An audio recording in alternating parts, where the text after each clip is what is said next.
कभी ऐसा हुआ है कि रात को सोते हुए अचानक पट्ठों में एक शदीद खिंचाव उठे और नींद खराब हो जाए, या फिर वर्जिश के दौरान ही रुकना पड़ जाए? ये एक बहुत ही आम मसला है और आज हम इसी की तह तक जाएंगे। देखेंगे कि इसके पीछे साइंस क्या है और सबसे अहम, इससे बचा कैसे जा सकता है।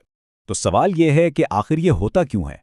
क्या वजह है इस अचानक तकलीफदेह खिंचाव की, जो कभी भी कहीं भी हो सकता है, चाहे वर्जिश हो, रात का वक्त हो या ख़वातीन में माहवारी के दौरान?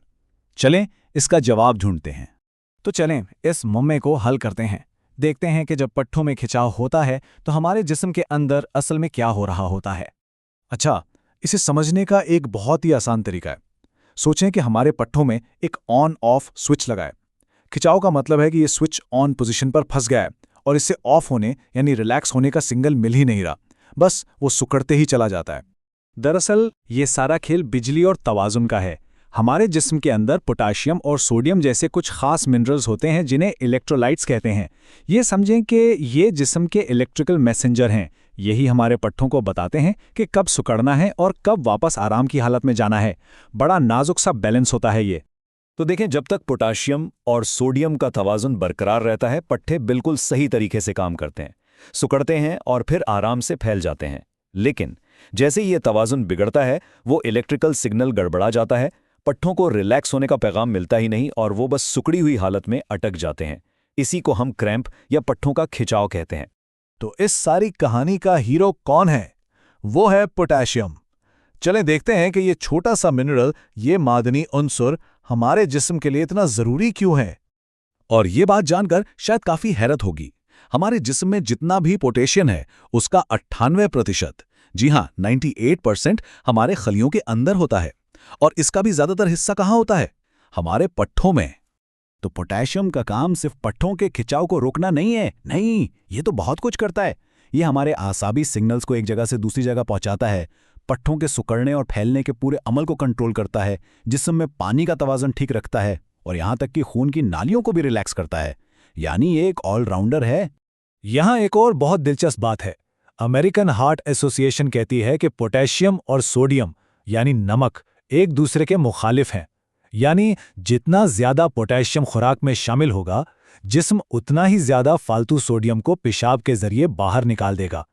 ये न सिर्फ पट्ठों के लिए अच्छा है, बल्कि ब्लड प्रेशर को कंट्रोल में रखने के लिए भी बहुत जरूरी है। अच्छा जी, तो थ्योरी तो हमने समझ ली, अब आते हैं अमली बात पर। यानी ये जरूरी इलेक्ट्रोलाइट्स हम अपनी रोजमर्रा की खुराक से हासिल कैसे कर सकते हैं? एक सवाल है, अगर मैं कहूं पोटेशियम, तो सबसे पहली चीज जहन में क्या आती है? मुझे यकीन है कि ज्यादातर लोग एक ही फल का नाम सोच रहे होंगे, लेकिन क्या वो जवाब वाकई सही है? हैरत की बात तो यह है कि जिस केले को हम पोटेशियम का बादशाह समझते हैं, वो तो टॉप 10 लिस्ट में भी नहीं आता। जी हाँ, ये एक बहुत बड़ी गलतफहमी है। माहिरीन कहते हैं कि केले में पोटेशियम होता तो है, लेकिन ये उसका बेहतरीन जरिया बिल्कुल नहीं है। इससे कहीं बेहतर चीजें मौजूद हैं। जरा इन नंबर्स पर नजर डालें। 1 कप पके हुए चुकंदर के पत्तों में 1309 मिलीग्राम पोटेशियम होता है और एक केले में कितना? सिर्फ 451, यानी तकरीबन 3 गुना ज्यादा। यहां तक कि एक दरमियाने साइज का भुना हुआ आलू छिलके समेत, उसमें भी केले से दुगना पोटेशियम है। तो अगली बार जब पोटेशियम की ज़रूरत हो तो शायद आलू के बारे में सोचना बेहतर है। तो सवाल यह है कि हमें रोज़ाना कितना पोटेशियम चाहिए। तो देखें, गाइडलाइंस के मुताबिक बालिग ख़वातीन को तकरीबन 2600 मिलीग्राम और मर्दों को 3400 मिलीग्राम पोटेशियम की ज़रूरत होती है। ये नंबर्स याद रखने से हमें अपनी खुराक को प्लान करने में मदद मिल सकती है। अब एक और अहम सवाल, अगर खुराक से ये ज़रूरत पूरी ना हो रही हो तो क्या सप्लीमेंट्स का सहारा लेना चाहिए? क्या ये एक अच्छा हल है? कुछ कंपनियां ये कहती हैं कि हाँ, सप्लीमेंट्स एक आसान तरीका है।